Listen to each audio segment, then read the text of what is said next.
Olá, família, graça e paz, boa noite a todos, bem-vindos aí à nossa viração do dia, esse tempo preparado pelo Senhor. Hoje, sexta-feira, a gente está caminhando aí para a conclusão da nossa reflexão desses dias aí, lá no Evangelho de Marcos, no capítulo 4. Um forte abraço a todos. Eu estou aqui numa condição excepcional, né? Eu mudei minha cadeira na mesa, mas não mudei de mesa, né, amados? Então é sempre bom a gente estar aqui em família, em comunhão. Uma vez mais, excepcionalmente, hoje eu estou fazendo uma verdadeira travessia. Nós estamos aqui, eu e Alan, numa operação de guerra e tomando todos os cuidados e cautelas. Estamos levando uma assistente especialíssima em parto de primo, né? Um parto de prima. A Valentina está indo visitar a tia Bebel, que vai receber o João. Então ela quer estar lá em primeira mão. Então é um momento assim, família, muito legal. E a gente está aqui, fizemos essa parada, né, para poder estar com os irmãos. Hoje especialmente a gente vai compartilhar brevemente, né? Então é mais um tempo assim para estar com os irmãos e a gente não falhar aí na nossa agenda, mas desejo muito grande de estar com os irmãos.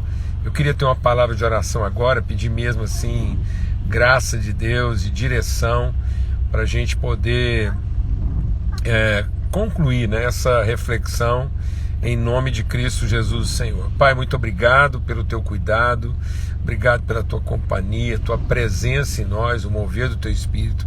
Obrigado por todo o tempo desfrutado na tua presença, o Senhor nos guiando, nos dirigindo aquilo que é a tua vontade.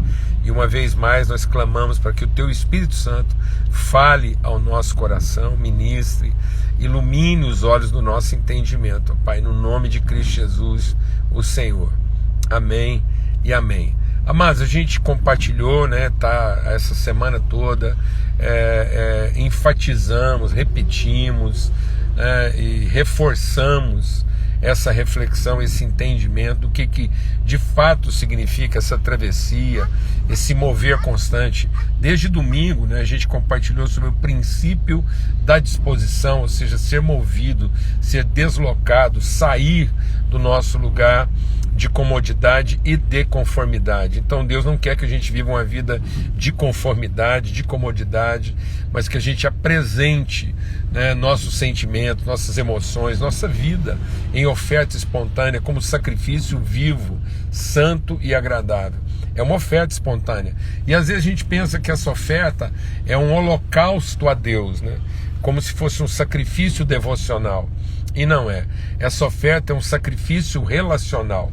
Quando Jesus está chamando os seus discípulos, no sentido de movendo, não é um chamando como quem convida, é um chamando como quem aponta a direção, a gente diz isso, e lá no fim eles não iam encontrar um momento devocional. Jesus não estava chamando aqueles discípulos para atravessar para o outro lado e do outro lado encontrar, né, uma situação devocional. Pelo contrário, eles estavam indo para o outro lado para encontrar um irmão que precisava ser liberto de uma legião. O que estava do lado de lá era um homem. Jesus está fazendo a travessia para encontrar um homem, um irmão possuído de uma legião. Ele vai libertar esse homem e voltar.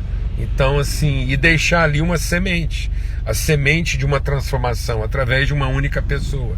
Então você vê que Jesus não trabalha na forma como a gente trabalha, né? Ele não trabalha nessa coisa da grandiosidade pela aparência, mas ele trabalha a grandeza pelo seu caráter, pela sua virtude. Então Jesus não trabalha a grandiosidade, ele trabalha a grandeza, né? Aquilo que é o valor, aquilo que é o sublime, aquilo que é o glorioso, e não apenas aquilo que é o espetacular.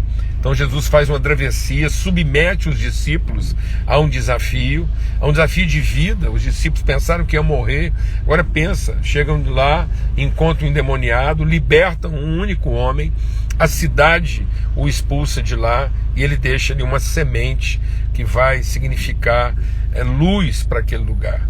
Então é nessa perspectiva, essa é a travessia, o entendimento de que um homem transformado pode realmente transformar toda uma realidade, ser luz suficiente para todo mundo.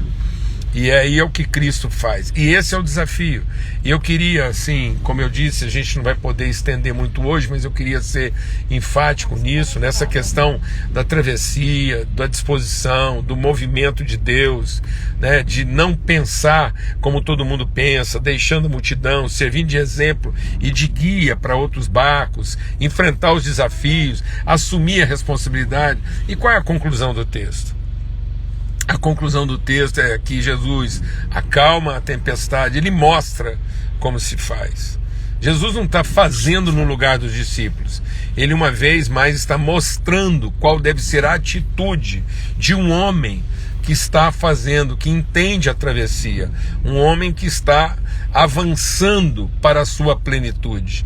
Então Jesus ele não está nos substituindo. Cada vez que Jesus faz alguma coisa por nós, ele não faz como quem substituindo a nossa responsabilidade.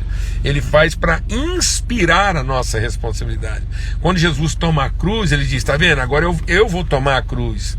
E aí não é para que a gente não tome a nossa, não, é para que a gente tenha o estímulo e a coragem e a ousadia de também tomar a nossa, como ele tomou a dele. Então a nossa relação com Jesus, ela não é passiva, ela não é contemplativa, ela é inspirativa, ela tem que nos mover a nos tornar uma pessoa completa como ele. Por isso que o texto termina dizendo isso. Jesus diz, por que sois assim tímidos? Por que vocês são ainda assim tão tímidos, medrosos, que é uma outra versão? E aí, qual é a conclusão dos discípulos? Que homem é esse que até o mar e o vento lhe obedecem? E eu queria que a gente encerrasse essa reflexão, né, hoje, pensando sobre isso. Que homem é esse? Essa de fato é a grande pergunta, né? Que homem é esse?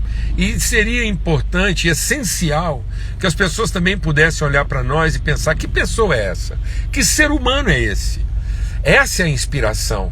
As pessoas pudessem se inspirar em nós, mas para que isso aconteça, para que a gente se torne um homem assim, uma mulher assim, que as pessoas possam olhar para nós e não invejar nossas conquistas, mas se inspirar na nossa referência como pessoa. Que a nossa pessoa, que elas possam perguntar, quem é essa pessoa? Que pessoa é essa? Lembra que a gente está falando muito sobre isso, né? A travessia para um lugar que revela um quem. Então, é esse quem do lugar que tem que ficar evidente. O texto começou dizendo, passem comigo para o outro lado. E essa travessia revela um quem sobrenatural. Então, quando Deus está nos chamando para um lugar, é para revelar o quem pleno dele, para que as pessoas possam olhar e não dizer, o que ele fez. Não, quem é essa pessoa que faz essas coisas? E muitas vezes as pessoas estão invejando o que a gente faz, mas não inspiram em quem a gente é. Eu vou falar devagar, porque você sabe o que eu estou falando. Muitas pessoas hoje são invejáveis nas suas conquistas, mas não são imitáveis nos seus valores.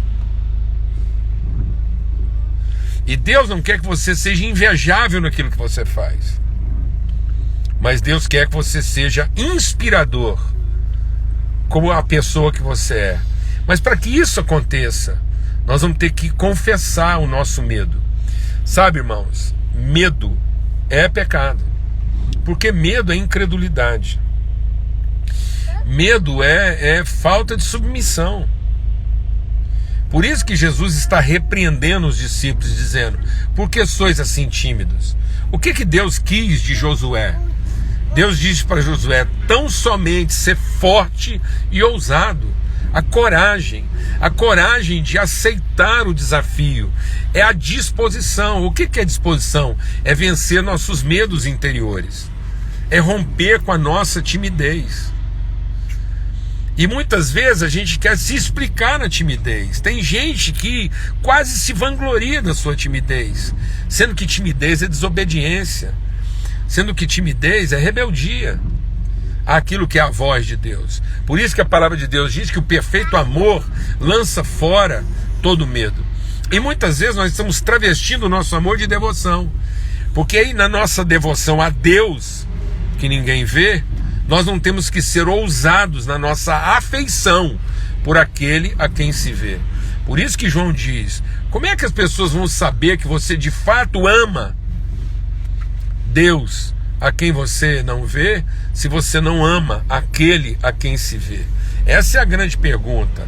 E muitas vezes o nosso excesso de devoção é para travestir a nossa timidez. Como a gente não quer ter a coragem de amar pessoas, a gente se esconde nos nossos ritos devocionais, nas nossas liturgias arrebatadas. Porque eu posso, na minha liturgia arrebatada, simplesmente estar me escondendo de ter que fazer a travessia e amar as pessoas que de fato precisam de mim. Então, muitas vezes, o excesso de devoção é a fantasia que a gente encontrou para travestir nossa covardia, nosso medo de, no fim, ter que amar pessoas. E aí, em nome de amar a Deus, nós nos escondemos, em vez de sermos expostos. E Jesus está nos chamando para essa travessia. A coragem de enfrentar todos os perigos, todos os desafios, todas as transposições que essa vida, todos os vales que precisam ser atravessados. Em favor de quem?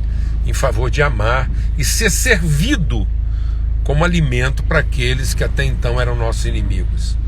O que a ovelha encontrou guiada pelo pastor? Ela encontrou um caminho que a tornaria madura. Ele me força a andar por um caminho que me ajusta. Ele me faz atravessar pelo vale dos meus medos, até que eu encontro uma mesa preparada. Uma mesa preparada de devoção, de reconhecimento pelos meus feitos? Não, uma mesa preparada na presença dos meus inimigos, e é onde eu vou dar a minha vida em favor deles, para reconciliá-los com Deus. Então, em nome de Cristo Jesus, que todos nós estejamos dispostos a essa travessia, uma travessia que vai exigir muita coragem de nós, porque não é a travessia em favor de celebrarmos o poder do nosso Deus, mas é a travessia em favor de encontrar o nosso irmão que precisa de nós.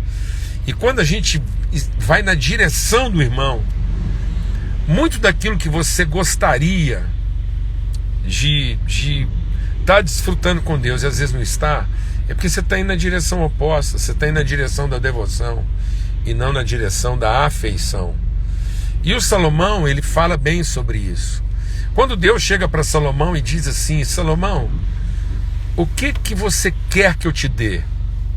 E o Salomão diz: sabe, Deus, eu podia te pedir poder para dominar sobre tudo e todos.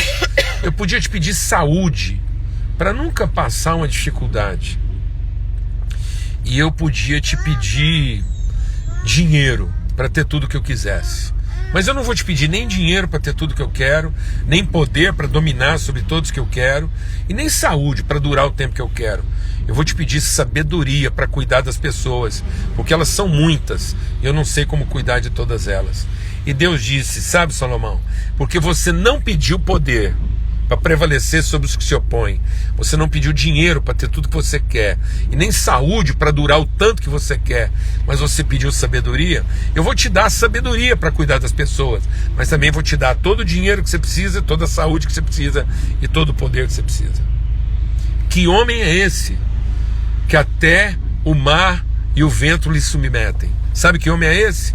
É esse homem que está disposto a fazer a travessia para encontrar o seu irmão.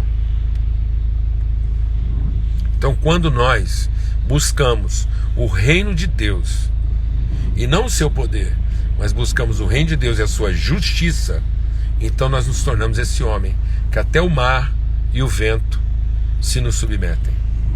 Em nome de Cristo Jesus, o Senhor, que nós possamos fazer essa travessia. E eu vou continuar com a minha travessia aqui agora. Em nome de Jesus, a gente está indo para casa. Então, um tempo aí maravilhoso para todos os irmãos. Que o amor de Deus o Pai, a graça bendita do seu Filho Cristo Jesus, o testemunho, o mover, o impulso, a ousadia do Espírito Santo de Deus seja sobre todos, hoje e sempre, em todo lugar. Um forte abraço para todos. Até domingo, se Deus quiser, lá no nosso encontro sobre princípios e fundamentos, porque uma semana de primeira não começa na segunda. Então domingo às 8 horas nós temos nosso encontro marcado, se Deus quiser. Forte abraço.